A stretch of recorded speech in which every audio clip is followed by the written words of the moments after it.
দর্শক, গতকালকেই আমাদের স্বরাষ্ট্র উপদেষ্টা জানিয়েছিলেন যে ৭ তারিখে শরীফ ওসমান হাদির হত্যাকাণ্ডের চার্জশিট দেয়া হবে। তার মানে আগামীকালকে দেওয়ার কথা ছিল, কিন্তু আজকেই পুলিশের পক্ষ থেকে সেটা দেয়া হলো এবং সংবাদ সম্মেলন করে সেই ব্যাপারে জানানোও হলো। মোট কতজনের বিরুদ্ধে চার্জশিট দেয়া হলো, কতজনকে গ্রেপ্তার করা গেছে, কতজন পলাতক রয়েছে, সেই ব্যাপারে যেমন পুলিশ কথা বলেছে, তেমনি অভিযুক্ত ফয়সাল অর্থাৎ প্রধান আসামি যাকে করা হয়েছে সেই ফয়সালের যে পরপর ৩টি ভিডিও বার্তা, সেই ভিডিও বার্তা নিয়ে পুলিশ কি বলছে সেটাও খুব গুরুত্বপূর্ণ ব্যাপার। চলুন একটু জেনে দেখি পুলিশের সর্বশেষ অবস্থান কি, ওসমান হাদির হত্যাকাণ্ডের ব্যাপারে চার্জশিটে কি কি বলা হলো। থাকবেন পলিটিক্স টিভির নিয়মিত আয়োজনে।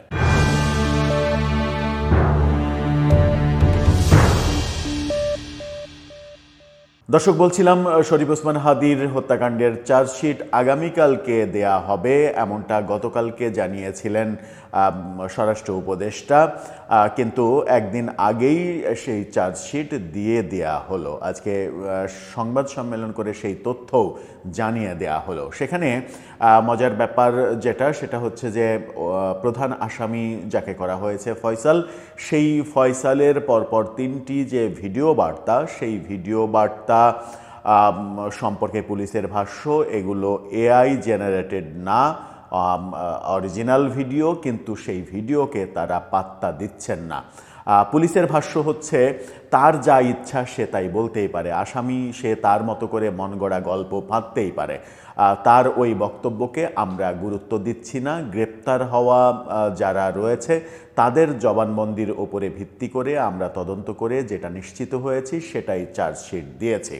অর্থাৎ অভিযুক্ত ফয়সাল যে ভিডিওতে দাবি করেছেন তিনি এই ঘটনার সঙ্গে জড়িত নন, শরীফ ওসমান হাদির সঙ্গে সম্পর্ক তার এক ধরনের লেনদেন ছিল, সেই লেনদেনটা ছিল হচ্ছে যে কোনো একটা কাজ মন্ত্রণালয় করে নেবেন, তার জন্য টাকা দিয়েছেন হাদিকে। এই ব্যাপারটা যেমন বলেছেন, তেমনি সর্বশেষ ভিডিওতে 3 জনের নামও বলেছেন যে এই 3 জন আমাকে সহযোগিতা করেছে দুবাইতে যাওয়ার ব্যাপারে। কিন্তু কোনো কিছুকেই আমলে নিচ্ছে না পুলিশ। সাব জানিয়ে দিয়েছে যে আসামি সে তার মতো করে ঘটনা অন্য খাতে প্রবাহিত করার জন্য যা ইচ্ছা তাই বলতেই পারে, সেটাকে আমরা কোনো গুরুত্ব দিচ্ছি না।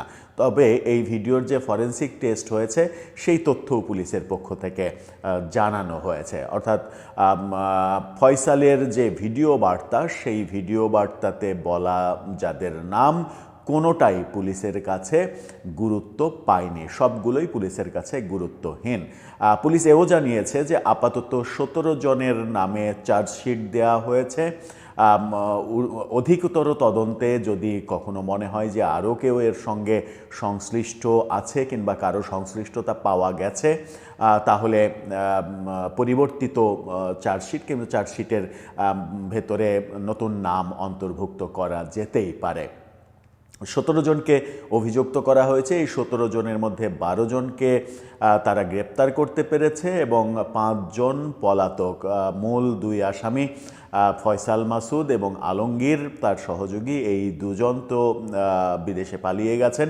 কিন্তু পুলিশ আবার বলছে যে ভিডিও বার্তায় যে সে দাবি করছে সে দুবাইতে আছে, সেটাও নাকি সত্য নয়, সেই দাবি করছে ইন্ডিয়াতেই আছে, এরকমভাবে পরোক্ষভাবে পুলিশের বক্তব্যে উঠে এসেছে। 5 জনকে গ্রেপ্তার করতে পারেনি, তাদের মধ্যে 5 জনের মধ্যে 3 জন হলো, 2 জন তো আছেই ফয়সাল এবং তার সহযোগী আলমগীর, আর 2 জন হচ্ছে ফয়সালের বোন এবং বোন জামাই, তারা নাকি সহযোগিতা করেছে এই ব্যাপারে। এবং মিরপুর এলাকার একজন সাবেক কাউন্সিলর, যিনি মিরপুরের আওয়ামী লীগ নেতা ইলিয়াস মোল্লার ঘনিষ্ঠ, সেরকম একজন তাকে বিদেশে পালিয়ে যেতে সহযোগিতা করেছে, এরকম তথ্য পুলিশের পক্ষ থেকে জানানো হয়েছে।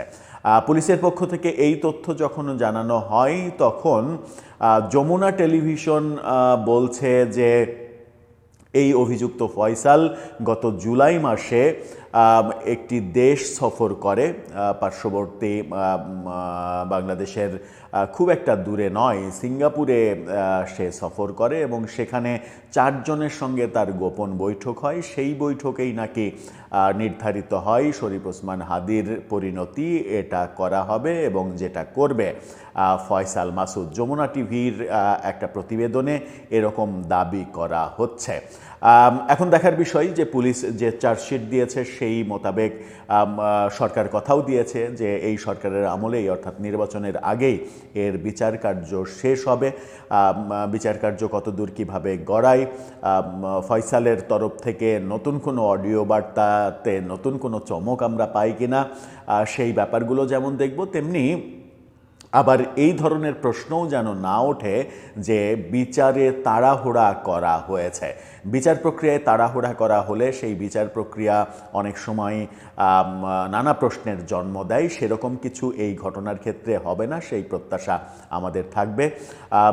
দর্শক, আপনার কি মনে হয় সব মিলিয়ে ফয়সাল মাসুদের যে 3টি ভিডিও বার্তা, যেটাকে এআই দিয়ে তৈরি নয়, যেটা রিয়েল, এটা স্বীকারও করছে পুলিশ, কিন্তু সেই ভিডিও বার্তাকে পাত্তা দিচ্ছে না, গুরুত্বহীন ভাবছে, তাদের তদন্তে যেগুলো উঠে এসেছে সেগুলোকে কেন্দ্র করেই তারা 17 জনের নামে চার্জশিট দিল। এটাকে আপনি কিভাবে দেখছেন? কতটা দ্রুত এটার সমাধান হবে বলে মনে করছেন? জানিয়ে লিখতে পারেন আমাদের কমেন্ট বক্সে।